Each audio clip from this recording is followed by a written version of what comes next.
November 7, 2016, the night before the election. Everything was going according to plan for Hillary. Both experts and amateurs alike have already predicted the outcome months ago. I would like to introduce to you the next president of the United States, Ms. Hillary Clinton.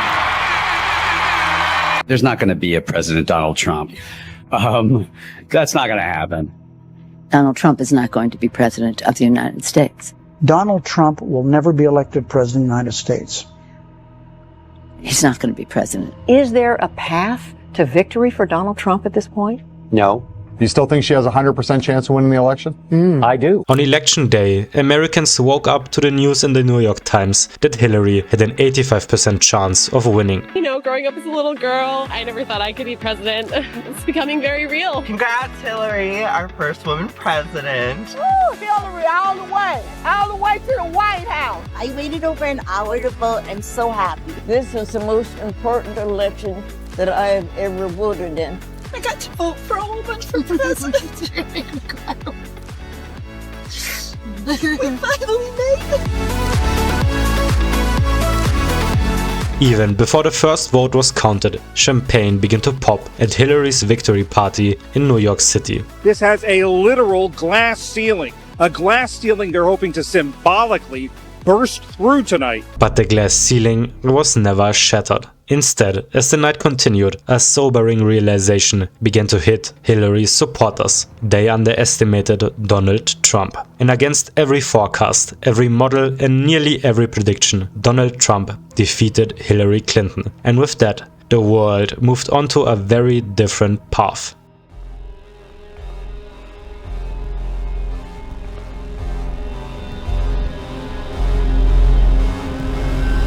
But what if history unfolded like everyone predicted? What if Hillary won?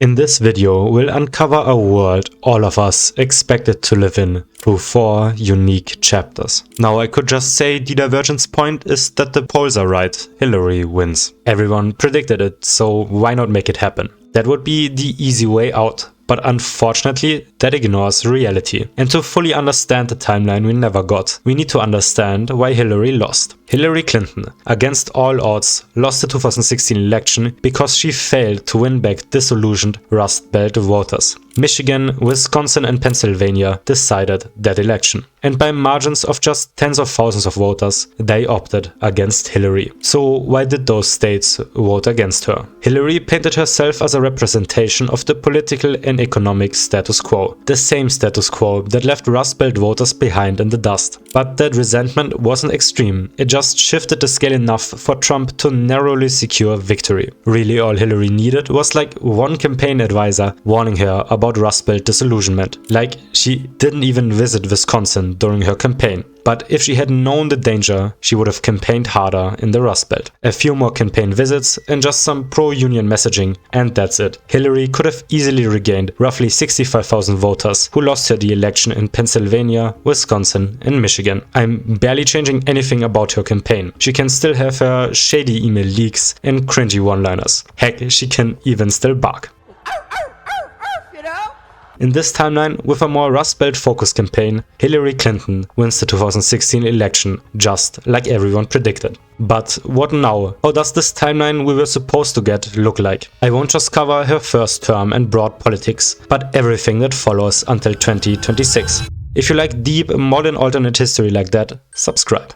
Shorty too bad, got a dangerous smile. On the headline, maybe not just stop. Pull up clean, no stress on me. Wrist on cold. November 9, 2016. Hillary Clinton has just been elected as the 45th President of the United States. For many Americans, this feels like the nightmare has passed. Trump supporters, meanwhile, don't rage. After all, they expected to lose. But just because Trump lost doesn't mean that far-right populism disappears overnight. With Hillary in the the White House, they have a main enemy. And they've realized something. Trump got close. Closer than most predictions expected. And that means candidates like him actually have a chance of winning. The far right has a new side now. The 2020 election. Hillary meanwhile has to set up her cabinet and begin her goals as president. She wants stability and incremental reform. She wants to protect and expand Obama-era achievements like Obamacare while reasserting US global leadership and alliances. And for that, she will need a technocratic, expert-driven government. And that's exactly the cabinet she picks. People who have been in government for decades and respect the rules and norms of American politics. Hillary wants to give America the feeling that the adults are still in charge. She doesn't want headlines, she doesn't want scandals, she wants competence. And for that, she would certainly pick several women, like Michelle Fournoy as Secretary of Defense. To liberals and the Western world, that is a great look. The far right, however, sees her cabinet as a total liberal takeover of America, much worse than what they previously got under Obama. Polarization worsens even before Hillary enters office. But the polarization isn't really about liberal versus conservative values like it used to be. It's more about establishment versus anti-establishment sentiments. Trump is mostly quiet during that whole transition phase. He fires off a few tweets that the election was stolen and that Hillary cheated, but nothing substantial. The media mocks him just like they mocked him before. Nobody is taking the threat of far-right populism serious. Everybody said someone like Trump can never be president, and they've been proven right. The whole narrative about American stability and gradual progress never changes. On January 20, 2017, the vibes are generally good. Obama hands power over to Hillary after she swears her oath. America now officially has its first female president. But her presidency doesn't start as calmly as many would have thought. There's one big challenge she has to tackle. The US intelligence community has concluded that Russia tried to interfere with the election, and to any liberal president that is unacceptable. Hillary's first big actions in the White House all focus around ensuring that Russia can't play the same game in 2020. In February 2017, President Clinton expands sanctions already placed on Russia after the 2014 annexation of Crimea. She also invites Angela Merkel, the Chancellor of Germany, to the White House to urge her to slowly phase Germany away from Russian energy. Hillary warns Merkel that Russia will engage in more European election interference. They already did so with the Brexit vote, albeit not as aggressively as in the US. But either way, Russia's energy dominance over Europe, and especially Germany, is a crucial security risk for the continent, a weakness that in our time helped give Russia the confidence to invade Ukraine.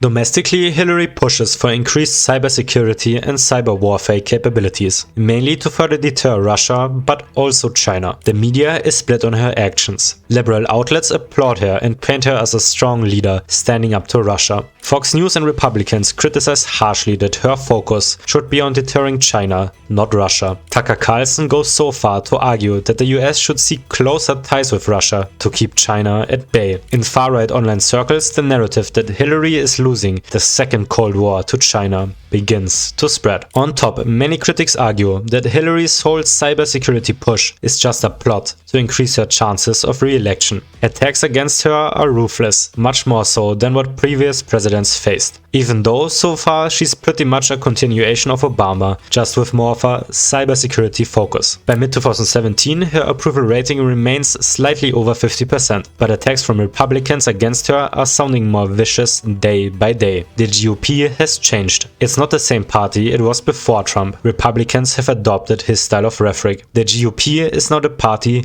of below-the-belt punches. President Clinton, meanwhile, begins her first major legislative push by spring 2017, an expansion of the Affordable Care Act. She wants a state-based public option and drug price negotiation provisions. Still not universal healthcare, but a step in the right direction. However, Republicans controlling both the House and Senate block her bill. After some back and forth, by August, Hillary gets a watered-down version of the bill through, a public option pilot for states that implicitly vote for it. Not a big victory, but still. The true victory, however, comes shortly after. Hillary nominates a center-left Supreme Court judge to replace Scalia. This might sound subtle, but Hillary shaping the Supreme Court instead of Trump is a huge deal.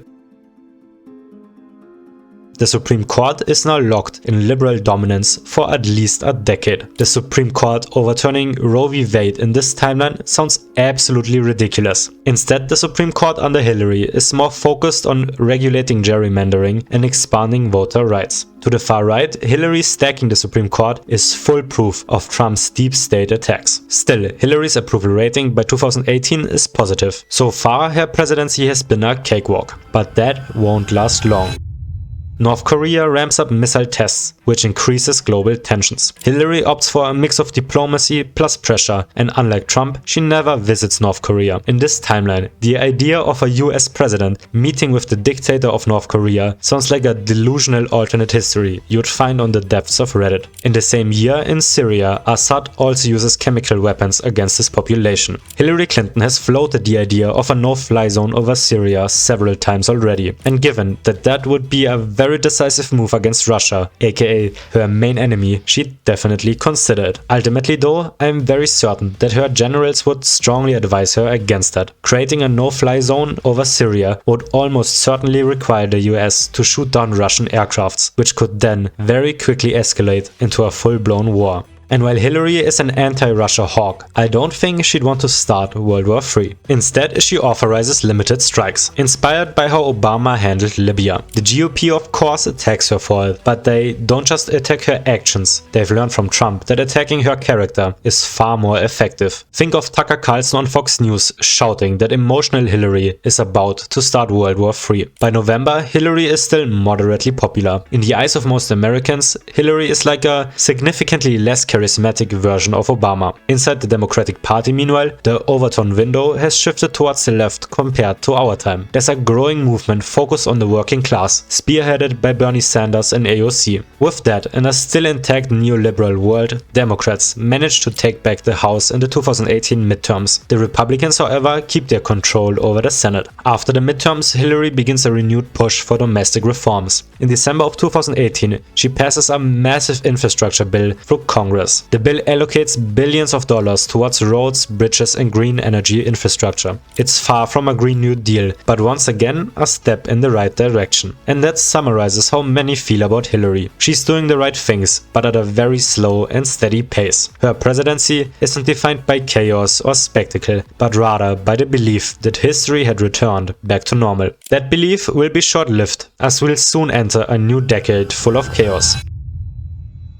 But first, Hillary has to begin worrying about her re-election bid. In 2019, she shifts her focus towards domestic issues to increase her popularity. She tries to paint herself as the calm, steady leader in sharp contrast to the chaotic populist GOP. Throughout the year, she pushes for several smaller bills meant to satisfy her base. The bills include paid family leave increases, childcare subsidies, a $2 minimum wage increase, and even student debt releases through executive orders. It's peak incrementalism. The left is arguing whether that's a good approach. To some, she's doing too little. Others argue she's ensuring stability. But behind all that, the gears of history begin turning again. Donald Trump has repeatedly hinted at running again in 2020. GOP elites brush him off, but their old ways have failed the party. Old school conservatism is a thing of the past. Trump activated millions of disengaged voters. And most importantly, he exposed cultural resentment as the GOP's strongest fuel. Resentment that has only grown under President Clinton. The GOP is now ready to try again. Right-wing elites want Trumpism, but not Trump. They want his hate, but propagated by someone smarter and more predictable. And while American focus lies on the upcoming election, an unknown virus spreads in Wuhan.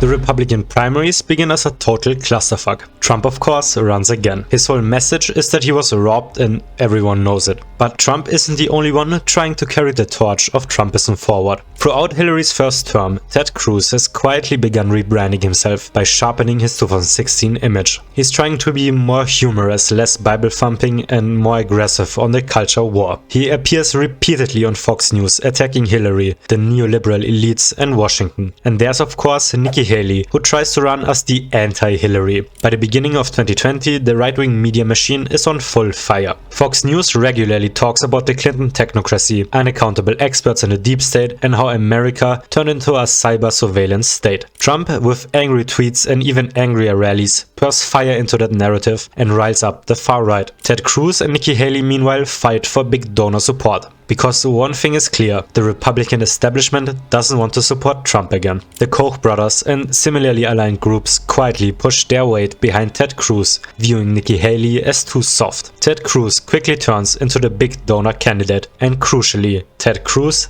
doesn't attack Trump. He claims Trump exposed the rot and now America needs someone with experience to drain the swamp. With that, he quickly consolidates evangelicals, constitutional conservatives, and anti-establishment intellectuals, a powerful base. In media battles, Trump still dominates airtime, while Nikki Haley struggles to stay relevant. As the primaries officially begin, Trump initially dominates. He wins New Hampshire decisively and quickly escalates his attacks against Ted Cruz. He calls him Troubled Ted and a fake fighter. Ted Cruz responds minimally and lets his buddies in the media attack Trump's electability. On Fox News, the narrative is that Trump can rally voters, but he can't cross the finish line. But America's focus quickly shifts elsewhere, towards public health. COVID-19 is spreading rapidly, and many quickly realize that Hillary's pandemic response will play a crucial role in the outcome of the upcoming election. Hillary needs to perform, and Republicans need to convince people that she's failing. So how would Hillary do? In short, way better than Trump. And it's not only her response that's better, but with Hillary in office, US relations with the World Health Organization would have never strained. The NSC Pandemic Response Unit remains intact, and this is all pre-COVID. She could never predict the pandemic, but she'd keep the very machinery in place that Trump dismantled. Initially, Hillary's rhetoric is calm and very similar to that of other Western world leaders. She doesn't compare COVID to the flu and never claims it'll just disappear.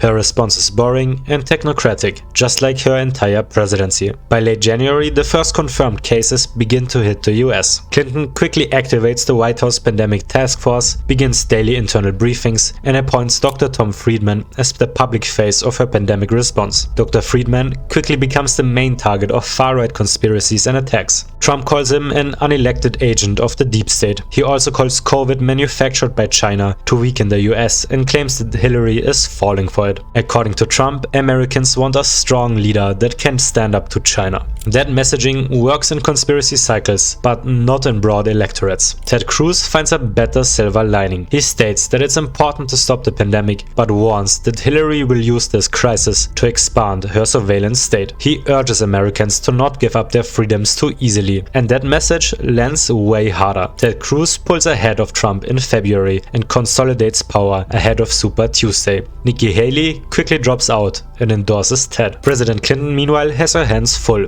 Testing rollout is much quicker than in our time, but still chaotic. On February 20, she addresses the nation. Her tone is serious. She urges Americans to cooperate with health advisors in the name of patriotism. It's a good message, but Hillary doesn't have the same charisma Bush or Obama had during crisis. She feels more distanced, and both Ted and Trump attack her viciously for it. By early March, Hillary declares a public health emergency. On Twitter, Trump claims Hillary will use the pandemic to stop the 2020 election. Hillary is too busy to defend herself publicly. Unlike Trump, she coordinates with governors, both in blue and red states. And most crucially, under her leadership, the country gets one coherent message. No back and forth and nothing about horse tranquilizers. Ahead of Super Tuesday, Trump's attacks become even more deranged. He attacks Hillary for overreacting and calls it typical for an emotional woman. He even suggests Hillary was on her period when signing COVID policies. Fox News calls Trump's attacks desperate, and many agree he seems deranged. Ted Cruz wins Super Tuesday and leads the delegate count. The far right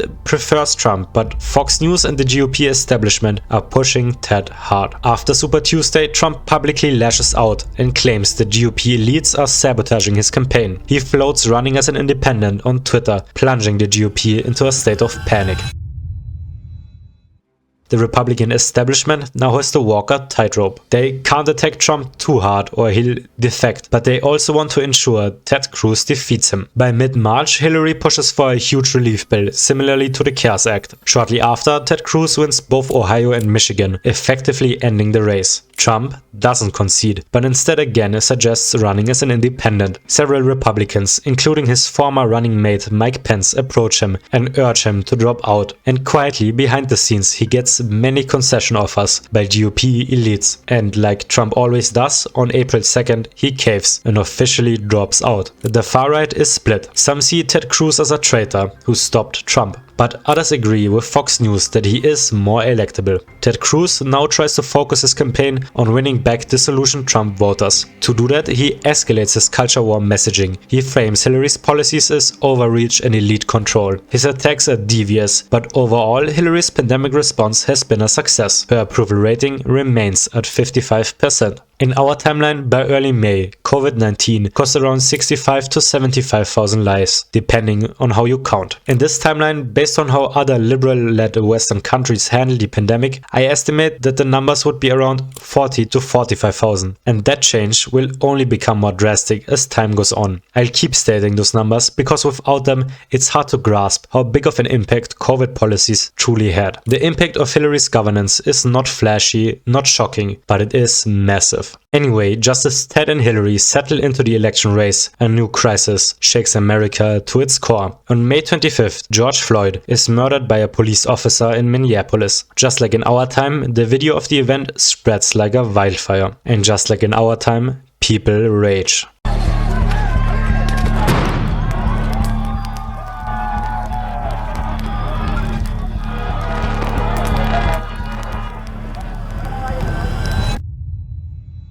Minneapolis is burning in rage, and the fury is quickly spreading across the country. Hillary has proven that she can handle crisis with her pragmatic leadership style. But this new crisis doesn't require policy, it requires charisma. On May 26th, Hillary releases a video statement telling Americans that she understands their rage and that she mourns Floyd's death. She also reaffirms Americans that swift investigations will follow. But that's not enough. America is already enraged. Many on the left, especially black voters, feel disillusioned with politics, and Hillary now represents that disillusionment. But the general anger in this timeline is slightly more muted than in ours. People still riot, but the left is much less angry at the system in general, since they never had to endure 4 years of Trump. The general vibe of the BLM riots is less let's burn down this awful system and more let's force politicians to change things. With Hillary in power, people feel like they have much more leverage, and that changes how people protest. There are still riots, but concrete demands arise faster. Ted Cruz initially remains quiet, but as rioters clash more and more with police, he puts his weight behind the police. He's the back the blue candidate now. Hillary meanwhile pressures the investigation against the 4 policemen to move swiftly. Derek Chauvin, the officer who kneeled on Floyd's neck, is arrested 2 days sooner than in our time. On June 1st, he is charged with second-degree murder. But trials like this takes time, and Hillary knows that. She's pushing for the trial to end before the election, but that will be close. And crucially, making Chauvin the fall guy is not enough for protesters. The riots continue. Hillary decides to visit Minneapolis in person and meets with Floyd's family. It's meant as a sign of goodwill and willingness to listen. Ted Cruz calls her visit an obvious PR stunt. Initially, the media largely stands behind the protesters, but as riots continue, even after Hillary's visit, the narrative further splits. MSNBC shows videos of police brutality against protesters and calls for further police reforms. Fox News shows videos of looting and arson in cities and calls for Hillary to resign as she's failing to stop the riots. On June 4th, Hillary addresses the nation again. She announces the establishment of a bipartisan task force, including law enforcement leaders, civil rights advocates, and community leaders tasked to draft short and long-term reforms. She emphasizes the support for peaceful protests and their right to assemble, but clearly rejects violence and property destruction. She also announces planned police reforms focused on de-escalation training and community safety programs.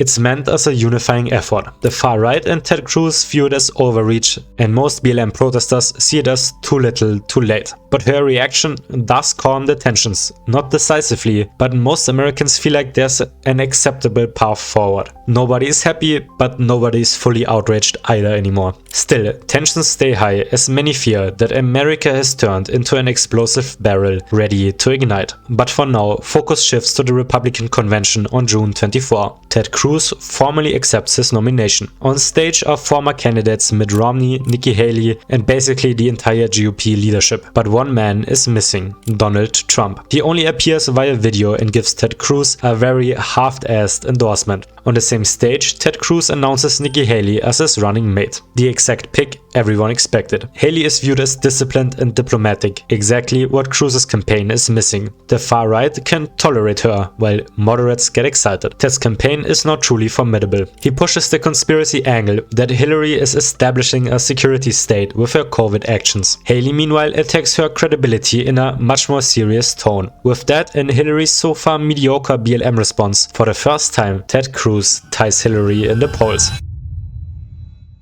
Shortly after the convention on July 2nd, Hillary pushes a bipartisan bill through Congress called the George Floyd Act. It includes a ban on certain police chokeholds and stricter body cam laws. It's a pretty soft bill, all things considered, but it is something. It boosts her approval slightly and the polls are now neck and neck. Hillary now shifts her focus to her re-election. In interviews, she states that COVID is very difficult for everyone, but together, united as one, America is handling it. She also promises further police reforms. And while most people don't really like Hillary's personality, she did prove herself. She doesn't have Obama's charisma, but she's at least equally effective. She's boring, but consistent. Online, many Americans agree that they don't love Hillary, but she did her job. Ted Cruz, meanwhile, feels like the establishment's version of Trump. He's more disciplined, less self-destructive, great with donors, but he also lacks Trump's chaotic charisma and celebrity aura. So this election is not an election about character, because to be quite frank, both candidates kinda lack that. It's an election about policy, and Hillary, who has proven herself, clearly has the edge here.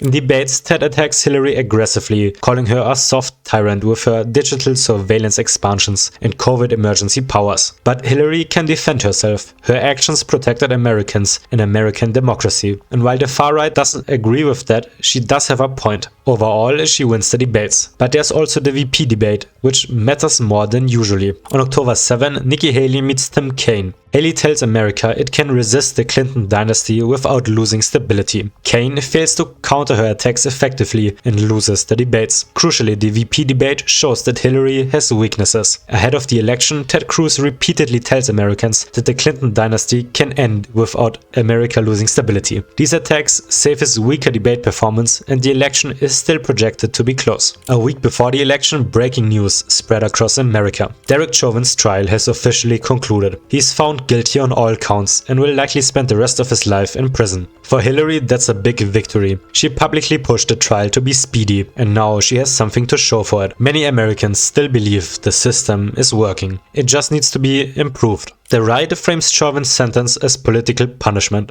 It proves Ted's surveillance state claims. The right is energized.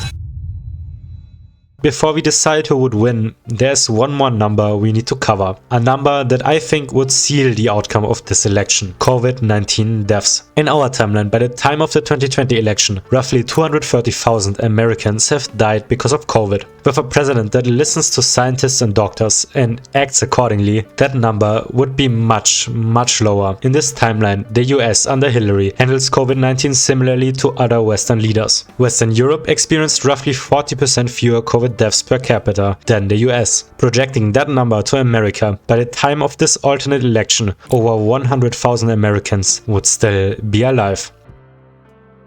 And while people wouldn't know how bad things truly could have gotten, they would certainly notice that Hillary handled the crisis well. In Western Europe, leaders initially gained popularity for their COVID responses. It's almost certain the same would happen to Hillary too. And with that, she would likely be able to win re-election. The GOP is now in a really difficult spot. Trumpism has failed once again, even though this time it had full establishment support. Americans feel like Hillary successfully protected the system. What they don't know is that Hillary only protected the system from outside threats, and the true test will come from within.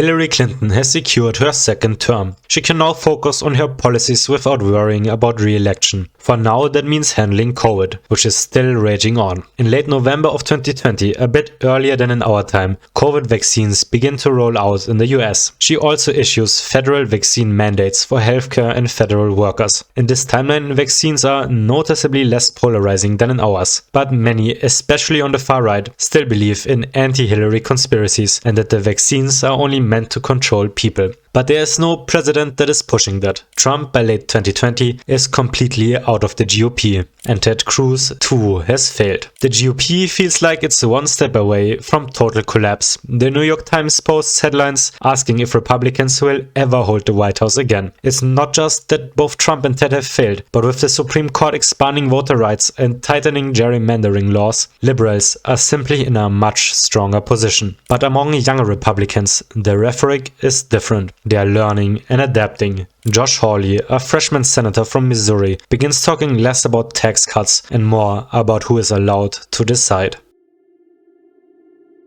During this election, Hillary's White House again received information that Russia tried to interfere. According to the NSA, this time Russian influence campaigns were far less successful than in 2016. Still, in early 2021, Hillary once again meets with Angela Merkel. Again, they discuss Europe's energy relations with Russia. Germany, and by extension Europe, has partially phased away from Russian energy, but they still import way too much. The bear is still very dangerous. In their meeting, the US and Germany agree on joint green energy and cybersecurity research and investment expansions. In the media, the Hillary-Merkel alliance is on every front page. The two are portrayed as the two women leading the West. Putin, of course, is extremely unhappy with that, but crucially, with the Atlantic alliance remaining strong, Putin is in a much tougher spot. The calculation if an invasion of Ukraine is advantageous for Russia sounds quite different with Hillary in power. But before we get to that, there are a few more domestic policy changes Hillary will undergo. Throughout 2021, she expands the welfare state incrementally, and with the US generally being further to the left, politicians like Bernie and AOC have more power in Congress to help push such reforms. In 2021, the US sees a new permanent child tax credit, subsidy expansions to the Affordable Care Act, and heavy green infrastructure spending. But still, there's no Green New Deal or universal healthcare. People feel safe, but politics also feels stagnant. The last time the country felt like real actual change happened was when Obama was elected. But in late 2021, the world gets shaken again. Russia increases its troop buildup along the Ukrainian border drastically. However, this time Putin's calculation is different. A full invasion is too risky. The West is not caught off guard. But Putin still wants influence in Ukraine. Russian separatists that have been fighting in Donbass and Luhansk since 2014 gain suspicious new manpower, while the Russian military begins repeatedly violating Ukraine's airspace. Within November and December, Russia also launches several cyber attacks on critical Ukrainian infrastructure, and a Russian separatist even comes close to assassinating Zelensky. One Russian aircraft even violates the airspace of Estonia, a NATO member. Hillary responds by first consulting with NATO under Article 4. In January 2022, the US military starts stationing troops permanently in the Baltic states. Together with the EU, Hillary also expands sanctions on Russian oligarchs. No assets are being seized yet, but things are getting pretty tense. And with a united reaction like that, the Kremlin comes to a clear conclusion. The West is united. We can't invade Ukraine now. Instead, separatists in eastern Ukraine are increasingly aggressive, locking Ukraine in a constant state of civil war. And that conflict is a true proxy war now. You have Ukraine backed by NATO versus separatists backed by Russia. The media begins calling the tensions between NATO and Russia a Cold War rerun. This time the arms race isn't about nukes though, but cyber capabilities. The New York Times labels the border between the West and Russia as the new Iron Curtain. But that's not the only area where tensions are rising. China is monitoring the situation closely. There are no proxy wars between the US and China, but tensions surrounding Taiwan are higher than ever. Like Russia, China has also increased its aggressive posturing. Chinese military aircraft regularly violate Taiwan's airspace, while the Chinese Navy holds exercises in the South China Sea. Clinton has a harsh stance against China, but she's no Trump. There's no total trade war meltdown. Instead, she coordinates with the EU, Japan and South Korea on trade policies to counter China. Tech exports to China are heavily restricted, while the West keeps its firm grip on semiconductors. Towards Taiwan, Hillary voices strong support, backed by the US military gradually increasing its military presence in the Pacific. This world is calmer than ours, but also far more brittle. Global tensions have risen sharply in the early 2020s. That is inevitable, no matter who the US president is. But in our time, things feel far more dystopian and chaotic. In this timeline, the world feels more like a powder keg. Russia hasn't invaded Ukraine, but that also means that the world never learns how much the Russian military got overestimated. People in this timeline still think that if one thing goes wrong, Russia would take Kiev in like 4 days. By 2022, this alternate world has fully returned to Cold War mode. There's a proxy war in Ukraine, high tensions in the Pacific, but every side is united. China and Russia get along because of their mutual hate against the West, and the West is led by Clinton's America. But this unity people take for granted isn't guaranteed. Sure, the West so far is standing strongly against both Russia and China, but all it takes is one incident that breaks internal cohesion. And that incident happens on October 7, 2023, when Hamas launches its attack against Israel. As news of the horrific event spread, the Western reaction is unified. Both ordinary people and politicians voice support for Israel. On social media, the hashtag #StandWithIsrael quickly spreads. Both the US and Europe agree that Israel has a right to defend itself. Hillary Clinton publicly states that she's standing behind Israel. The US military in the Middle East is put on high alert as Israel begins its counterattack against Hamas. But quickly another angle begins to spread. The following days, more and more videos of IDF soldiers pouring cement into wells and Israeli politicians talking about cutting Gaza completely off spread. Progressive voices still stand behind Israel, but some begin to warn that the West should not lose sight of humanity. And of course, we all know that's what quickly followed. By November, casualty numbers in Gaza rise quickly as Israel is starting its large-scale bombing campaigns. Humanitarian organizations begin warning that civilians are suffering and that famines could soon spread if aid isn't allowed in. The West and Hillary Clinton are of course still silent. They're watching the situation. Publicly, they say the situation is complex, which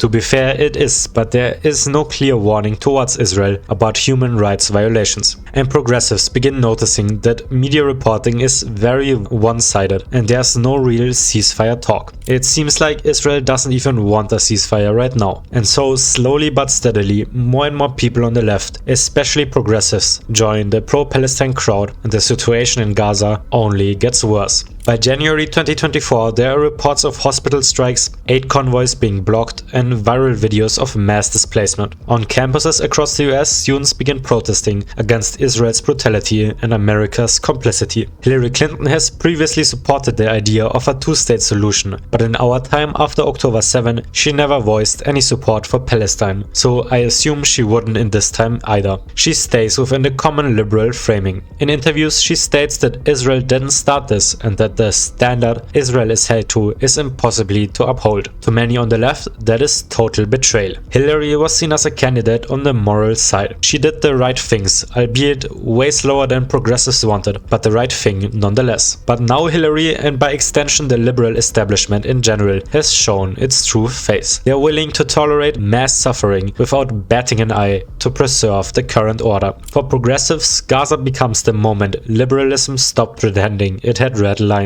Republicans, meanwhile, find a cleaner messaging. Josh Hawley calls the protests elite anarchists, dismissing them entirely. The GOP remains united in its pro-Israel stance. Demands for a ceasefire grow rapidly and campus protesters get increasingly angry. Social media becomes heated and Hillary's approval quickly falls to its lowest point ever. And all that is happening at a very bad time. It's early 2024, an election year, and an election year where Democrats don't have the advantage of having an incumbent. No, both Republicans and Democrats need to find their candidate through the primaries. And to many progressives, the Democratic primaries aren't just about finding the best candidate anymore. They are about right versus wrong, pro-Israel liberals and pro-Palestine progressives. Tim Kaine quickly turns into the frontrunner for the Liberals. He is Hillary's VP, and with that the natural continuation of the Clinton legacy. On the other side, the pro-Palestine crowd is desperate for a moral leader. Bernie Sanders is hugely popular and influential, but he is too old at this point. AOC meanwhile has the opposite problem. She's still too inexperienced to have serious chances.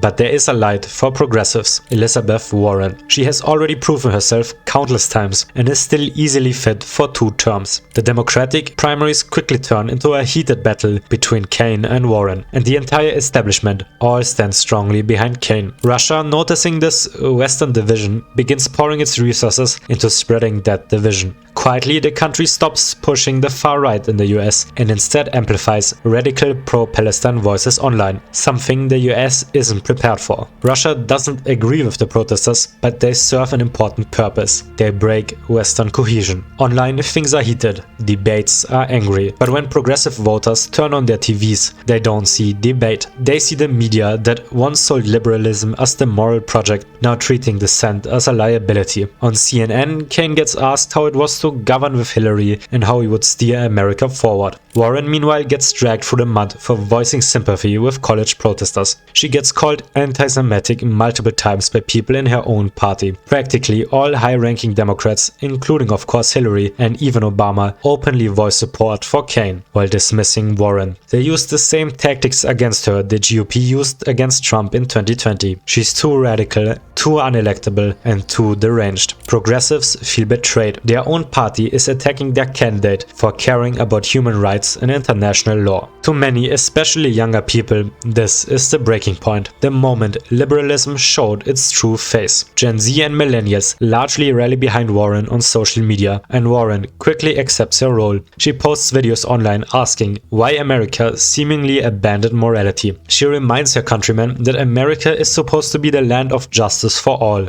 Hypocritical liberals are now failing to deliver that justice. Bernie and AOC both openly campaign for her. AOC further rallies social media, while Bernie tells the media that as a Jew himself knows Warren isn't anti-Semitic. The progressive alliance is strong, but still the establishment attacks hurt Warren significantly. Tim Kaine meanwhile straight up visits Israel as part of his campaign. He does photo shoots with Netanyahu, who is under investigation for war crimes by the International Criminal Court. Online, Kaine gets torn to shreds for it, but CNN and MSNBC paint his visit as defending an important alliance. And while Democrats argued, Republicans saw something rare unfold: weakness. The GOP hasn't held the White House since 2008. Trumpism has failed both under Trump and Ted Cruz, but now the party has a new chance. It only needs a strong candidate that can exploit the Democratic infighting, and there are really only 2 options: Nikki Haley and Josh Hawley. Nikki Haley has sharpened her tone, cleaned her image, and is now a formidable opponent. Josh Hawley meanwhile is a young face with a strong message. He's tired of Democrat bullshit. He doesn't preach about morality or being on the right side. Instead, he promises to make America decisive.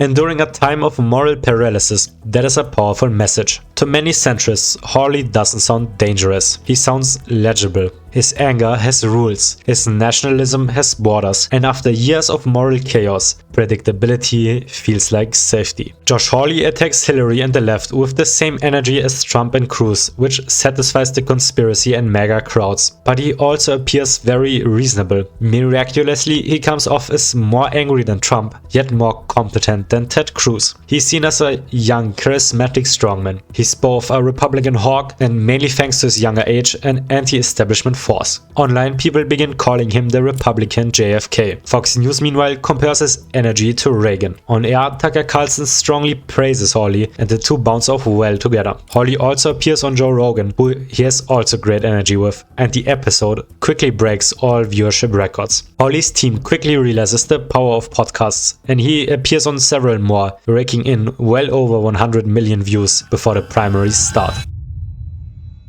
As the Republican primaries kick off, Nikki Haley enters the race as the frontrunner, but Hawley shocks by decisively winning Iowa. The GOP establishment quickly realizes what voters are already feeling. Hawley can rally a broad base. Haley can't. After he wins New Hampshire, many donors quietly switch from Haley to him. January isn't even over, and Josh Hawley already turned into the clear frontrunner. Democrats meanwhile struggle hard. Progressives are angry and energized around Warren, but the establishment is pushing Kaine hard, harder than they pushed any candidate before. CNN doesn't even invite Warren for interviews anymore, but Warren adopts a similar strategy to Hawley. She appears on many online talk shows, she debates liberals or Jubilee, and her videos gain millions of views on TikTok and Instagram. In Iowa, she narrowly defeats Kaine thanks to low liberal turnout. But in New Hampshire, Kaine wins comfortably thanks to suburban liberals and older voters. The media frames it as Democrats choosing stability over anger, but people are angry with the liberal establishment. By February, voters begin noticing a pattern. Every Kaine win is framed as responsible, while every Warren win is framed as divisive. On Super Tuesday, the Democratic vote further splits. Warren gains on Kaine and his lead is now very narrow, setting party leads into a panic. The media becomes more aggressive on Warren. CNN calls her unelectable, MSNBC thinks she's too radical.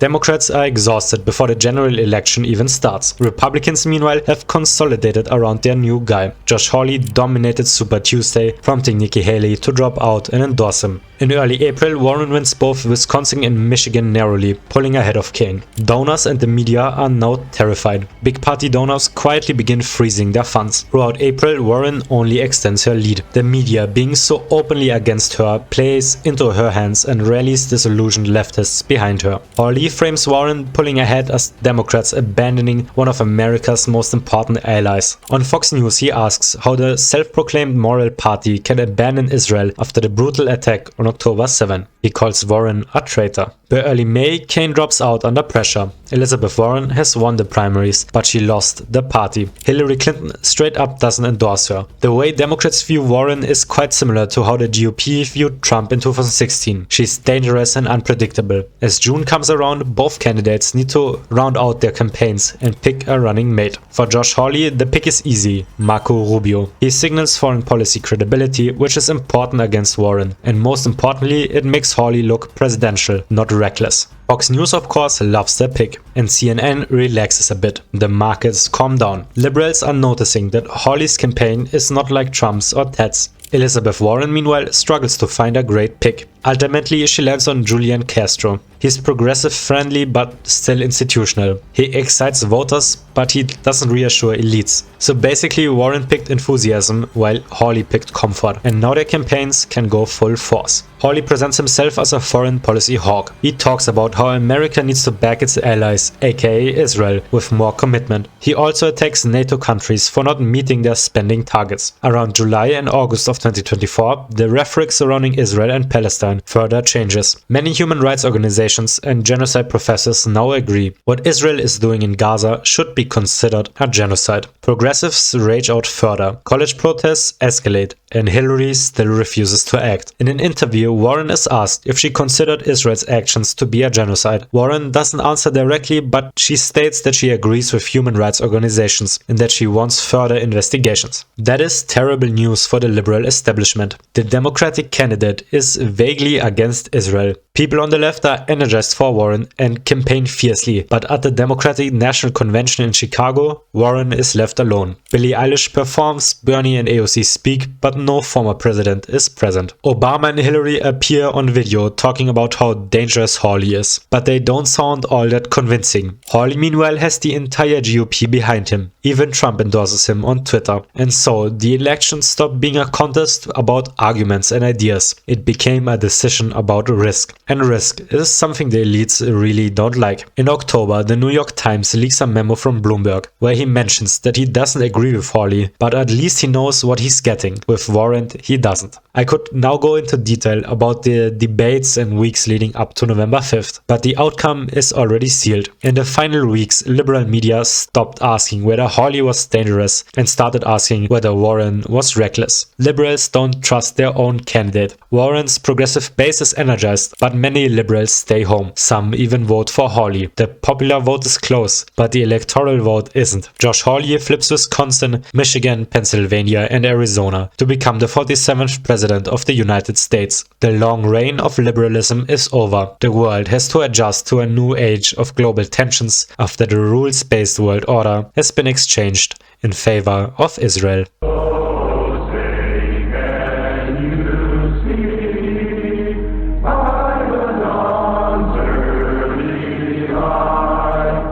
Josh Hawley is now president. After 16 years of liberal rule, a Republican hawk once again controls the White House. Hawley is not Trump. He does not threaten allies or flirt openly with chaos. But the movement that carried Trump did not disappear in 2016. It evolved, it waited, and now it governs. Project 2025 was not abandoned, it was rewritten, not for a second Trump term, but for a post-liberal world. In his first foreign policy address, Hawley lays out what aides privately call the stability doctrine. America will no longer enforce values, only outcomes. Upon entering office, Hawley moves quickly. His priorities are clear. America's focus shifts away from Europe and towards the Middle East and Pacific. His tone towards Russia softens. His support for Israel is unconditional, and China, not Moscow, is declared the central threat of the 21st century. Hawley doesn't abandon the Western rules-based order outright, but he openly questions it. He openly disregards the IRCC's ruling against Netanyahu for war crimes. Like any president before him, he visits Israel and also puts diplomatic pressure on countries like Ireland and Spain, who begin moving away from Israel. With Hawley in the Oval Office, the language of strength returns to the US, both at home and abroad. The moral ambiguity that caused the Democrats to implode is now an open strategy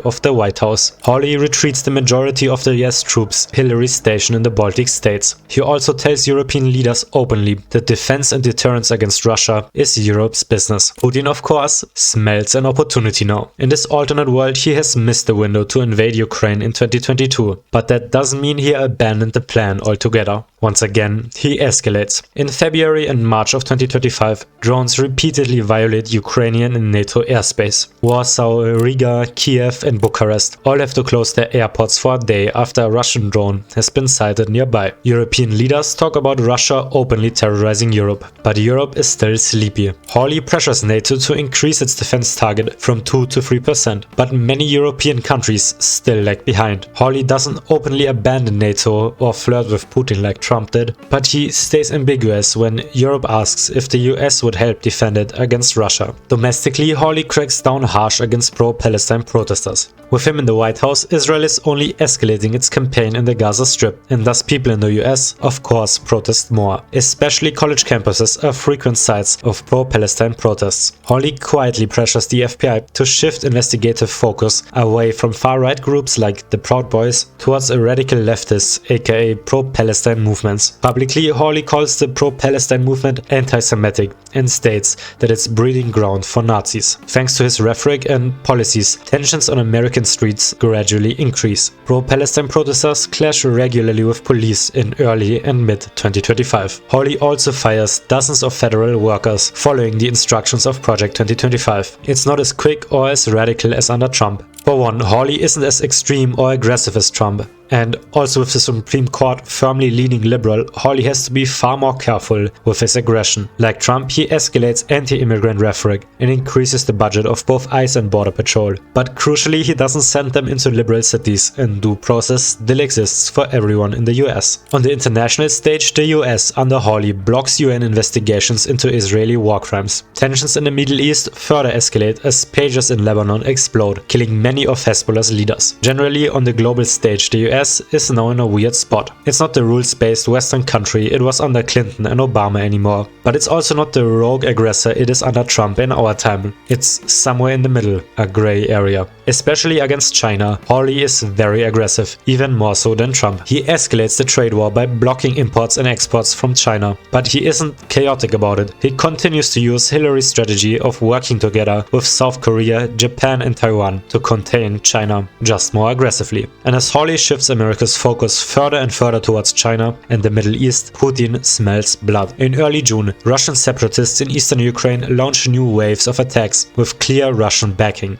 Russia also begins shelling positions in Luhansk and Donetsk under the guise of protecting Russians there. Zelensky visits Hawley in the White House to ask for aid. He argues that with the shellings, Russia is practically at war with Ukraine already, and he asks for the permission to counter-strike. Josh Hawley refuses. Privately, he tells advisors that Ukraine is not worth a global fracture. The phrase leaks. It sparks outrage, especially in Europe, as the continent feels abandoned by its ally. Congress does increase aid to Ukraine, even lethal aid, but for Europe that's not enough. The move is seen as appeasement, not action. Sweden and Finland begin negotiations to join NATO, while the EU prepares aid packages to Ukraine. But the game in Europe is still deterrence. They don't want Russia to attack, because remember, in this time Europe never learns how weak Russia actually is. Brussels and Washington both still believe Russia could take down Ukraine in like a month tops. So Europe is split. Eastern nations like the Baltics, Poland and Romania all stand strongly behind Ukraine and want clear deterrence against Russia. But others like Italy, Germany and Spain want to go down the appeasement route. France, being in the middle of both positions, tries to negotiate with Russia, but fails.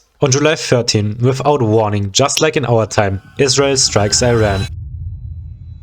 The strikes mainly target military leaders and nuclear facilities like Natanz. The US quickly moves a carrier and planes into positions in case the situation further escalates. In this timeline under Hillary, the US stayed in the Iran nuclear deal. Iran, of course, retaliates against Israel. The US helps with missile defense, but for President Hawley, that's not enough. He withdraws the US from the Iran nuclear deal 7 years later than Trump did in our time. And soon after, by July, the US launches its attack on Iran. Hawley authorizes them without congressional approval. He was able to do that thanks to how powerful the presidency now is. You see, after 9/11, Bush's cabinet expanded presidential powers in the wake of the war on terror. And Obama didn't do anything against it, and neither did Hillary. In fact, both Obama and Hillary only further expanded powers to strike Libya, Syria, and to deal with crises like COVID and the financial crash. But Americans only now realize how powerful the presidency truly is after Hawley withdraws from the Iran nuclear deal, only to strike the country soon after. Progressives led by AOC in the House try to impeach him, but the Republicans and some liberals who defect prevent that from happening. Inside the US, the pro-Palestine movement merges into a larger anti-war movement. Across cities, people rally in the streets to chant against war. Hawley's approval rating takes a dip, since most Americans really don't want another war in the Middle East.